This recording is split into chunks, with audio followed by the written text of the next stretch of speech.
ఉన్నప్పుడు మీకు తెలుసు? అంటే యాజ్ ఎ మోడల్‌గా నేను నా యాడ్ ఏజెన్సీ నుంచి ఉదయ్ కిరణ్ ఫిల్మ్స్‌కి హీరోగా రాకముందు నాతో ఒక 2 యాడ్ ఫిల్మ్స్ చేశారనమాట ఓకే. యాక్చువల్లీ.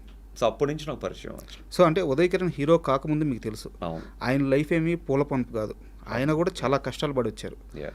సో, అంత కష్టాలు పడ్డ వ్యక్తికి లాస్ట్ రోజున ఆయన చనిపోయే రోజున ఆయన ఆల్రెడీ లైఫ్‌లో ఎంతో కొంతగా చాలా అచీవ్ చేశారు. చాలామంది ఫ్యాన్స్‌ని సంపాదించుకున్నారు. యాహ్! సూపర్ క్లాసీ హీరోగా, లవర్ బాయ్‌గా అవును. చాలా ఖ్యాతి దక్కించుకున్నారు.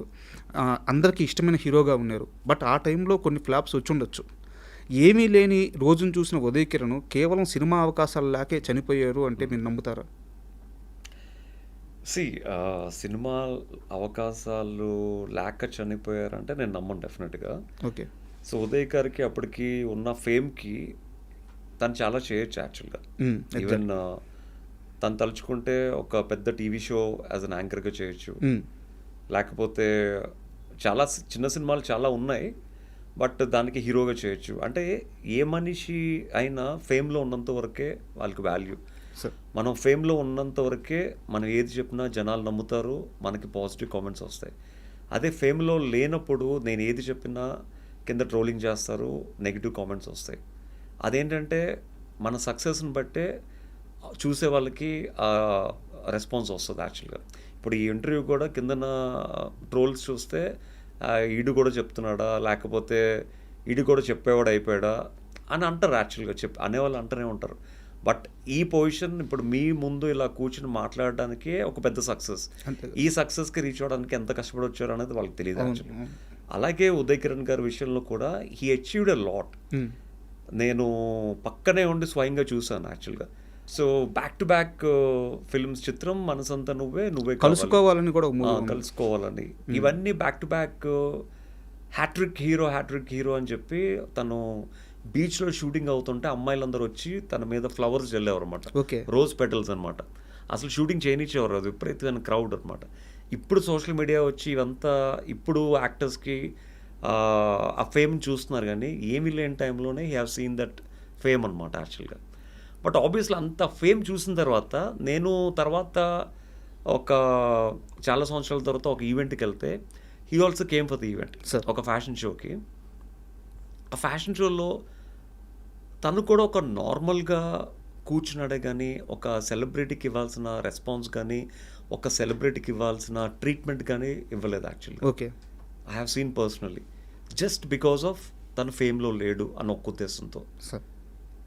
సో, ఒక మనిషికి ఒక నడుస్తున్నప్పుడు రోజ్ పెటల్స్ జల్లి ప్రతి అడుగులోని పూలతో నడిపించే ఒక ఫ్యాన్స్ ఉన్న టైంలో సినిమాలు 2, 3 సినిమాలు ఫ్లాప్ అయ్యేసరికి అసలు ఒక ఈవెంట్‌కి వచ్చినప్పుడు కూడా పట్టించుకోకపోతే ఆబ్వియస్లీ ప్రతి మనిషికి ఒక బాధ ఉంటుంది యాక్చువల్‌గా. కష్టం సార్ తీసుకోవడం. పక్కనే నిన్న కాక మొన్న వచ్చిన హీరోస్‌కి సెల్ఫీలు తీసుకొని అంత ఎస్టాబ్లిష్ అయిన ఉదయ్ గారితో సెల్ఫీలు తీసుకోపోతే ఆబ్వియస్లీ తను పక్కనే తీసుకుంటున్నప్పుడు తనకు బాధ కలుగుతుంది యాక్చువల్‌గా. సో, ఆ బాధని చూశాను, ఆ హ్యాపీనెస్‌ని చూశాను యాక్చువల్‌గా నేను. ఎప్పుడైతే తను చనిపోయారన్న వార్త విన్నానో నాకు చాలా ఐ వాజ్ లైక్ షాక్డ్ అనమాట. వెంటనే నేను నిమ్స్ హాస్పిటల్‌కి వెళ్తే ఎవరిని అలౌ చేయట్లేదు. అసలు ఉదయ్ కిరణ్‌ని చూడడానికి ఎలాంటి స్టార్స్ రాలేదు.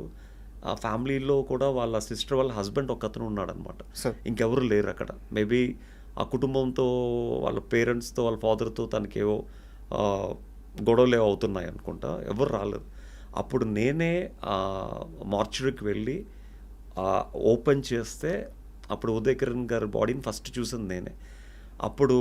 అప్పటికే తన కళ్ళని దానం చేసి ప్లాస్టిక్ కళ్ళు పెట్టారు యాక్చువల్‌గా. సో, తర్వాత నేను మళ్ళీ నిమ్స్ వాళ్ళతో డాక్టర్స్‌తో మాట్లాడి ఆ బాడీని ఇంటికి తీసుకువెళ్ళి తర్వాత అక్కడ నెక్స్ట్ డే మార్నింగ్ చాంబర్ దగ్గర తీసుకువెళ్ళి మొత్తం అప్పుడు ఆర్టిస్టులు అందరూ అప్పుడు వచ్చారు యాక్చువల్‌గా. ఓకే. సో, అదంతా అప్పుడు మొత్తం త్రూఅవుట్ ఉదయ్ గారితో మొత్తం తన బాడీ కాలి ఆ యాష్ అయినంత వరకు ఆ లాస్ట్ వరకు నేను తనతోనే ఉన్నాను యాక్చువల్‌గా. ఆ బాడీ మొత్తం కాలినంత వరకు తనతోనే ఉన్నాను. చాలామంది కొంతమంది మధ్యలోనే వెళ్ళిపోయారు. కొంతమంది బాడీ ఇలా అంటించిన వెంటనే వెళ్ళిపోయారు actually. But I'm the one. Maybe ఇద్దరు ముగ్గురు కొంతమంది ఫ్యాన్స్ ఉన్నారనమాట. మొత్తం బాడీ అంతా కాలినంత వరకు, బాడీ బూడిదైనంత వరకు నేను ఉండి, చూసి అప్పుడు నేను ఇంటికి వెళ్ళడం జరిగింది. అంటే ఇంకా ఒక ఫ్రెండ్‌కి అంతకన్నా మనం ఎక్కువ ఏమి ఇవ్వగలం యాక్చువల్‌గా. అంటే మీరు చెప్తుంటే అంటే ఇండస్ట్రీలో ఒక ఫేమ్ వచ్చిన తర్వాత అంతే. ఏదన్నా ఫేమ్‌లో ఉంటేనే మీకు గుర్తింపు, మీకు మర్యాద, మీకు మీ గురించి మంచిగా మాట్లాడతారు. అంటే ఒక 'బిగ్ బాస్' నుంచి బయటకొచ్చినప్పుడు నా గురించి, నా ఇంటర్వ్యూస్ గురించి ట్రెండింగ్‌లో ఉన్నాం కాబట్టి ఒక ఇంటర్వ్యూ చేస్తే, ఆ ఇంటర్వ్యూ ద్వారా కొన్ని వ్యూస్ వస్తాయి, ఛానల్ రేటింగ్ పెరుగుతది, ట్రెండింగ్‌లోకెళ్తది, డబ్బులొస్తాయి ఉద్దేశంతో ఇంటర్వ్యూ చేసేవారు. అదే పాజిటివ్‌గా చేసిన ఇంటర్వ్యూని వీడి పాజిటివ్‌నెస్ అంతా జనాలు లాగేసుకున్నారు. ఇప్పుడు వీడు నెగెటివ్ చేస్తే మళ్ళీ కొన్ని రోజులు ట్రెండింగ్‌లోకి తీసుకెళ్ళొచ్చు అని చెప్పి మళ్ళీ నెగెటివ్ చేశారు. అవును. మళ్ళీ నెగెటివ్ చేసినప్పుడు మళ్ళీ వాళ్ళకి ట్రెండింగ్‌లోకెళ్ళాయి. అప్పుడు చాలామంది ఆర్టిస్టులు 30 ఇయర్స్ పృథ్వీ గారు కూడా నా గురించి నెగెటివ్‌గా మాట్లాడారు. బికాస్ ట్రెండింగ్‌లో ఉన్న ఒక పర్సన్‌ని పోక్ చేస్తే he'll become more trending actually. Hmm. So చాలామంది నా పేరు యూజ్ చేసుకుని they came in to trending అనమాట. సో అలాగా నన్ను అటు రైట్ లెఫ్ట్ ఆడుకున్నారు యాక్చువల్గా.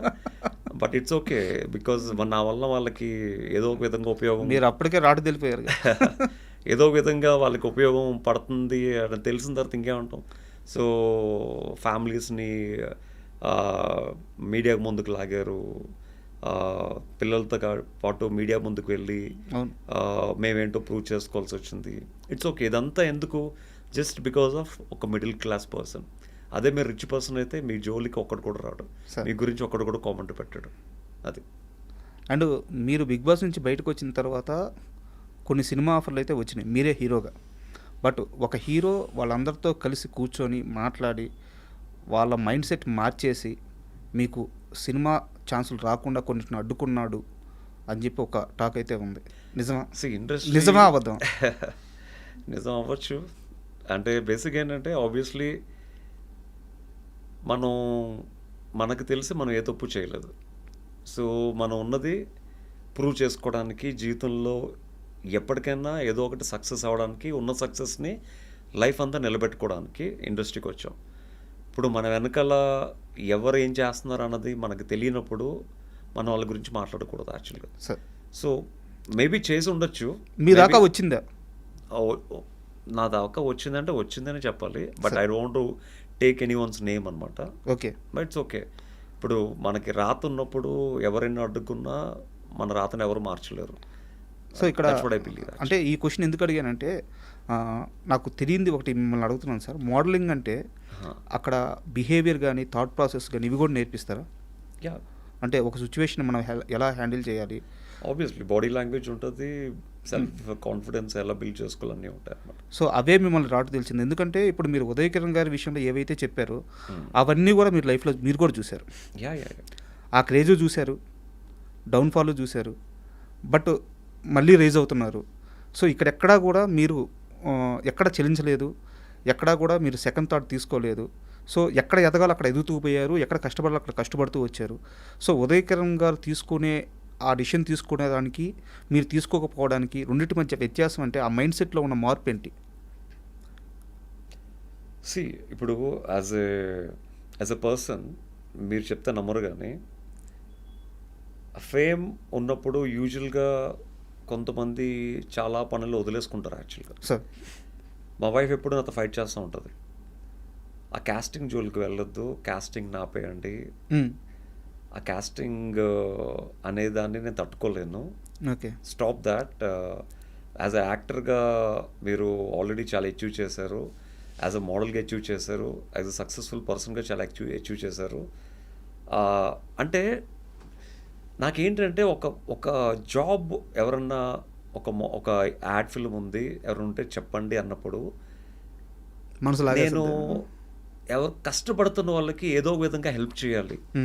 దానివల్ల మనకు డబ్బులు రాకపోయినా పర్లేదు, at least they make some money.